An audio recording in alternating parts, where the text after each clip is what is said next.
पखवाड़ा के रूप में आयोजित किया गया है, जिसका यह अंतिम चरण है राष्ट्रगान, समवेत कर दिए राष्ट्रगान। हम बड़े भागी हैं इस प्रकार पूरे तरह से अपने झंडा का वंदन करने के लिए। बड़े भागी इसलिए कितनी पीढ़ियों, हमारी कितनी पीढ़ियां इससे वंचित रही हैं और आज भी इस विश्व में ऐसी जनसंख्या है जो इससे वंचित है। तो इसके लिए हम अपने वीर शहीदों को, नेताओं को, सैनिकों को, देश के आजादी के सभी सपूतों को प्रणाम करते हैं, नमस्कार करते हैं, धन्यवाद देते हैं और देशवासियों को बताते हैं। शपथ लेते हैं कि अपना मुख्य का अध्ययन का ईमानदारी से करूंगा।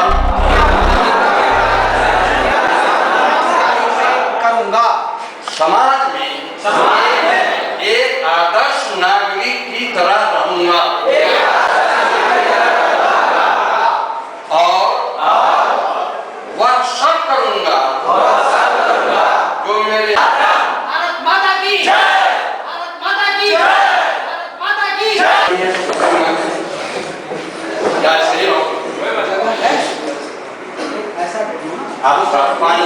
विकास होता है। 3 शब्द मैं आपके सामने बोल रहा हूं, लड़के बहुत हैं तो छाट के हमको 10 लाना है और उस 10 में से फर्स्ट सेकंड थर्ड करना है। इसको कहते हैं प्रोसेस ऑफ एलिमिनेशन। IIT का परीक्षा दिए होगे या दोगे या CBSE मेडिकल का दोगे, वो कब तक है? छाटने का उपाय है। हमारा नाम ऐसा देते हैं, आप नहीं जवाब दीजिए छाट, तो छाट में एलिमिनेशन करता है। तो पहला सवाल में, ये सवाल नहीं है, इसको अंक में नहीं तोड़ेंगे, इसको नंबर में नहीं तोड़ेगा, ये भूमिका हम बता रहे हैं जिसका हम क्विज लेंगे।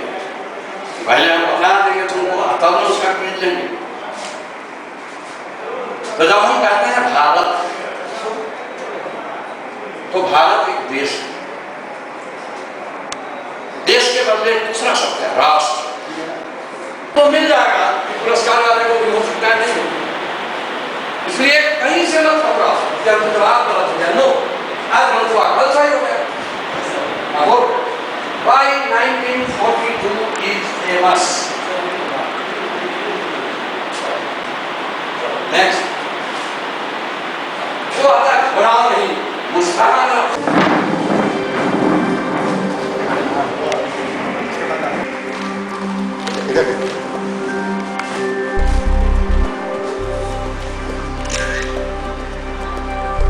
जो सरकारी राहत सामग्री है वो भी बाढ़ पीड़ितों के बीच में नहीं पहुंच पा रही है।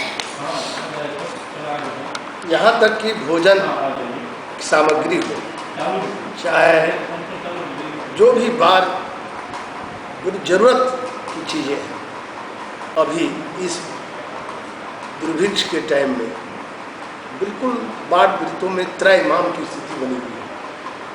कोई टीले पर हैं, कोई तटबंधों पर हैं, कोई पेड़ों पर अपनी ज़िंदगी फंसाए हुए हैं। ये आप देखते होंगे, आप लोगों को भी जानकारी होगी। तो ऐसी हालात है, इसके समाधान की दिशा में कोई पहल अभी तक नहीं हुआ। क्या स्थिति है ये आपको पता हो। अभी केंद्रीय सरकार ने, केंद्रीय योजना है फसल बीमा, दोनों सरकार के टकराव में, बिहार और केंद्र सरकार के टकराव के चलते, तानातनी के चलते फसल बीमा भी सहसमावस्था क्या किसी अवस्था में नहीं है। यहाँ बिहार देश के सभी राज्यों में 16 तारीख से आवेदन इन्वाइट होने लगा। बीमा इंश्योरेंस कंपनी बीमा करती है। यहाँ अभी तक कैंप नहीं लगा किसी ब्लॉक। आप बताइए कहीं लगा हो तो। दरभंगा में लगा है क्या? कहीं कैंप लगा के 3 दिन तो लगेगा दरखास्त को छटियाने में, किसका फसल कितना बर्बाद हुआ, चाहे सुखाड़ से हो चाहे बाढ़ से हो, और तब फिर उसको बीमा किया जाएगा, प्रीमियम भराएगा। राजनीति कर रही है बिहार सरकार, किसानों के नाम पर भी राजनीति कर रहे हो।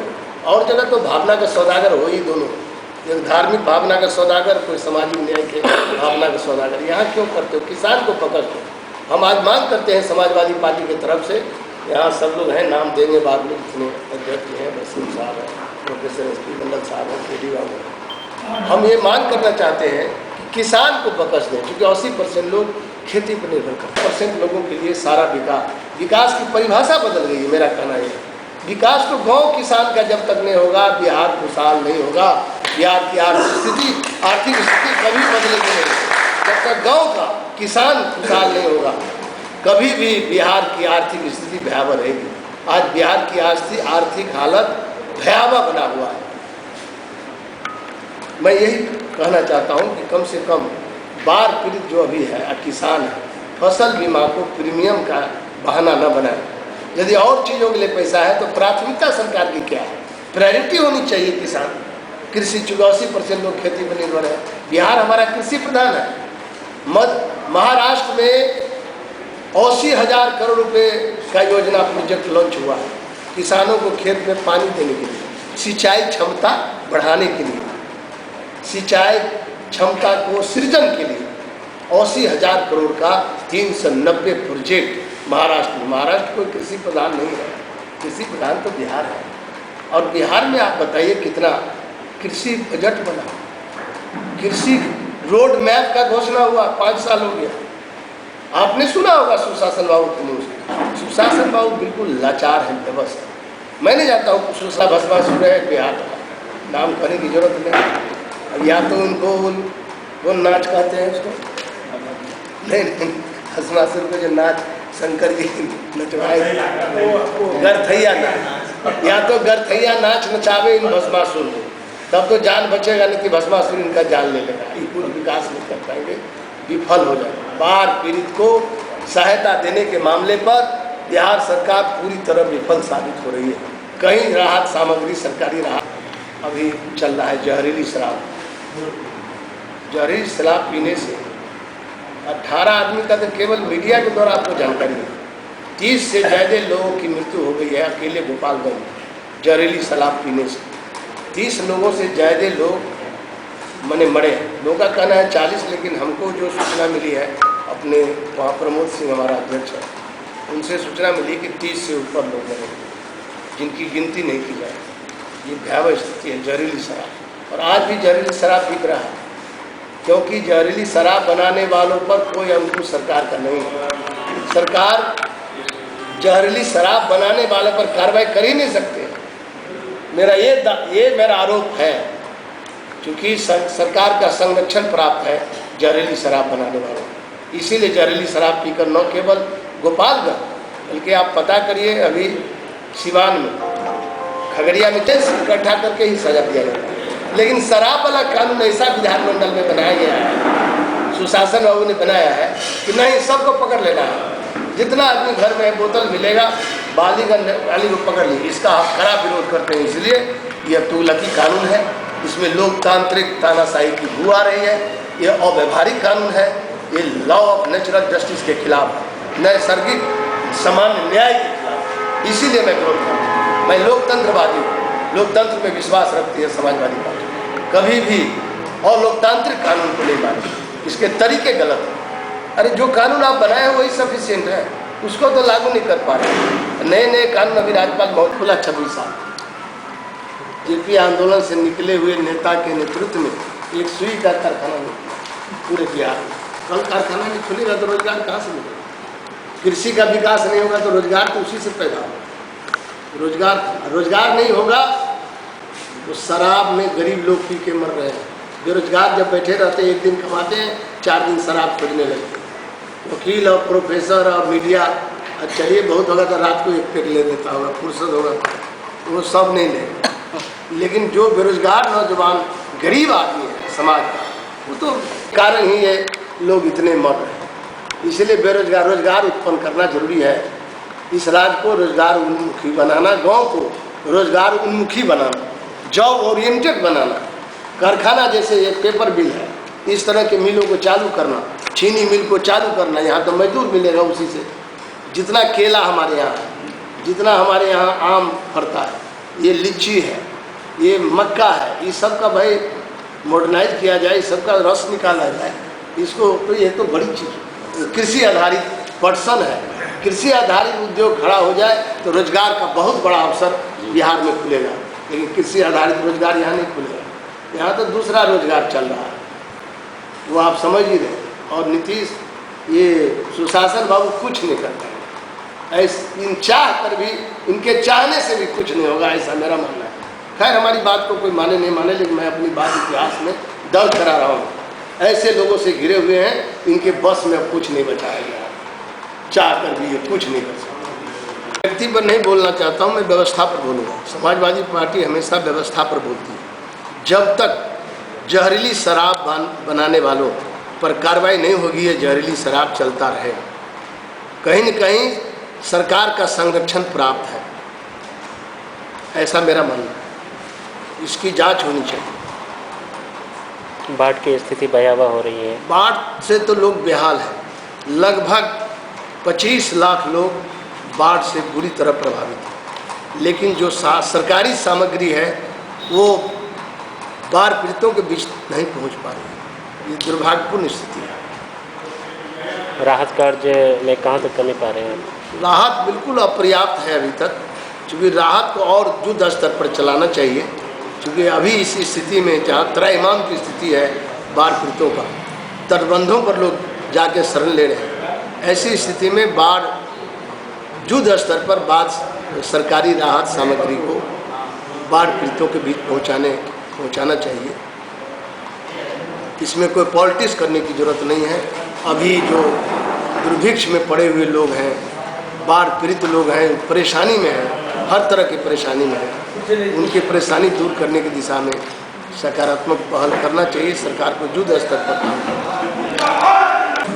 चाहिए। 125 करोड़ लोगों को आज 125 करोड़ लोग ठगा हुआ महसूस कर रहे हैं। क्योंकि गुजरात के ही एक जो अभी केंद्र में शासन है, वो गुजरात से ही आए हुए। उन्होंने कहा था अच्छे दिन आएंगे, काला दिन आएगा।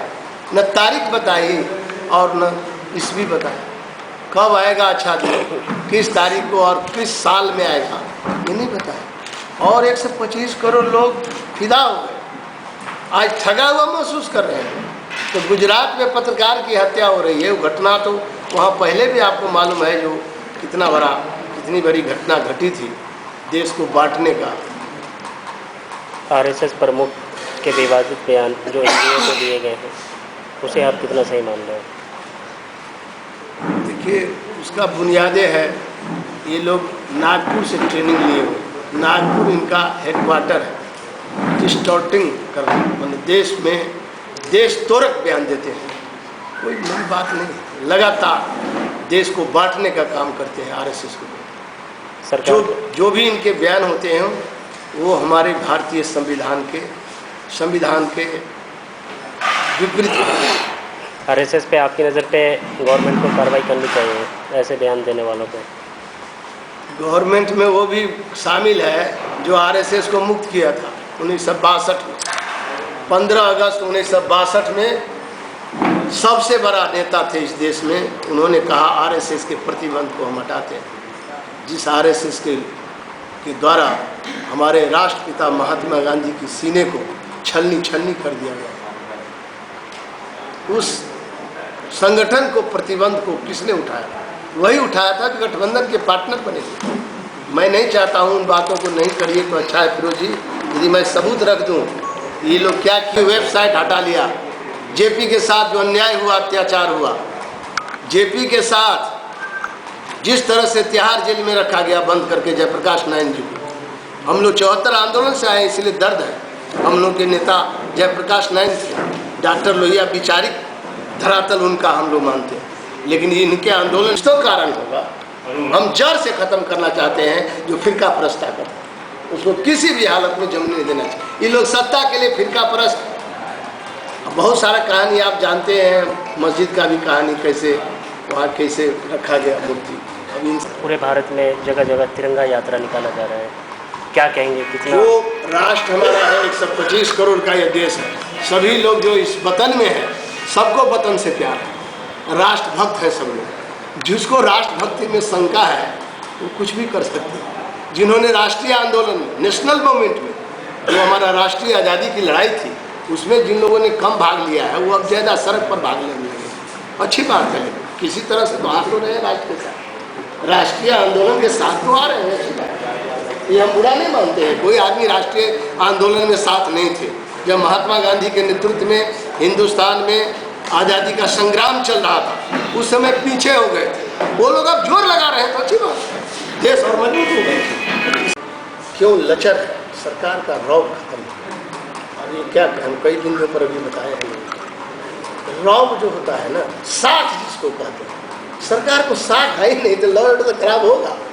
अराजकता की स्थिति है, जो जहाँ बेखौफ अपराधी अपना अंजाम दे रहे हैं घटनाओं को, इसीलिए घटनाएं इतनी बढ़ रही हैं। बैंक डकैती, रॉबरी, बलात्कार, लूट इतना ज़्यादा इसलिए बढ़ रहा है, बेखौफ क्रिमिनल अपराधी को कोई भय नहीं है सरकार का या उनके प्रशासन को।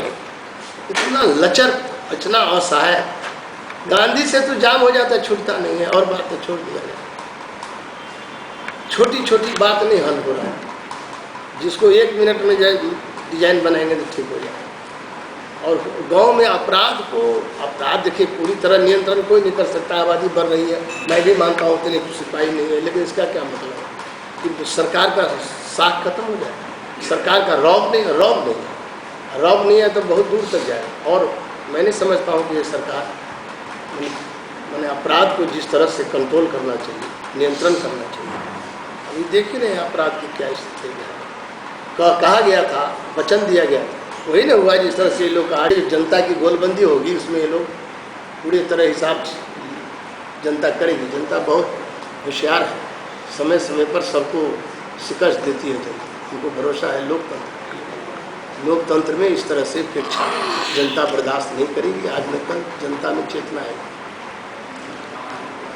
और चेतना जगा के शराब नहीं हो सकता था, बुलडोजिंग करते हैं।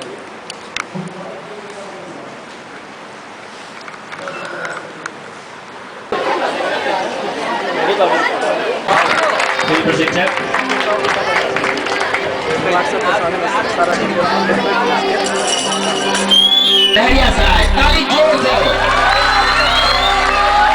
दरभंगा किसान और विजेता बालिका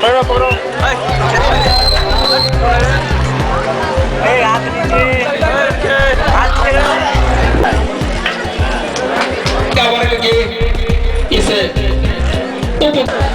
team KD public school Ghanshyampur को सम्मानित करते हुए हमारी रीता मैडम, हमारे जगह दो, नीचे घुटने के बल बैठ जाओ। ऐसे दिखाओ, ऐसे दिखाओ। प्रथम स्थान पर ताइक्वांडो